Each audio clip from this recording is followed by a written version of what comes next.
Every day at St Paul's Cathedral, we gather for morning prayer and evensong. During this season of Advent, all our prayers, our Bible readings and music focus on being prepared for the arrival of Christ, both as a tiny baby 2,000 years ago and at the end of time when he shall come again as our judge and as our Redeemer. Here at St Paul's, Advent begins with the great Advent procession service. We begin in almost complete darkness with just a pool of light at the west end of the cathedral. As the service continues, the building becomes gradually lighter until finally we're cast in a brilliant light as we hear the words of Jesus when he tells us that when we honour the poorest people of our world, we honour him.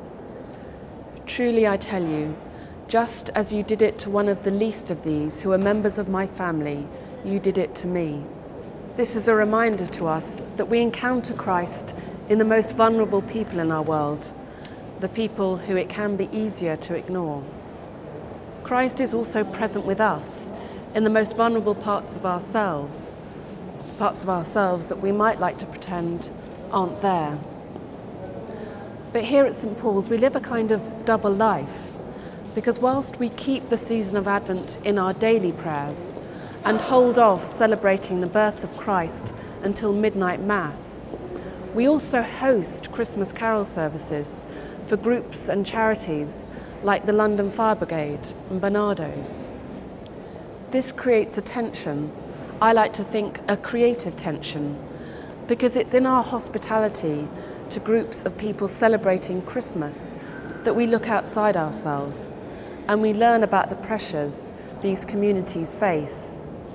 And we pray with them for the people that they serve, often people who it's easy to ignore, like children who have no homes or families. As we pray with and for these people, we pray with those who care for the vulnerable people in our world. And in doing so, we come that bit closer to preparing for the arrival of Christ.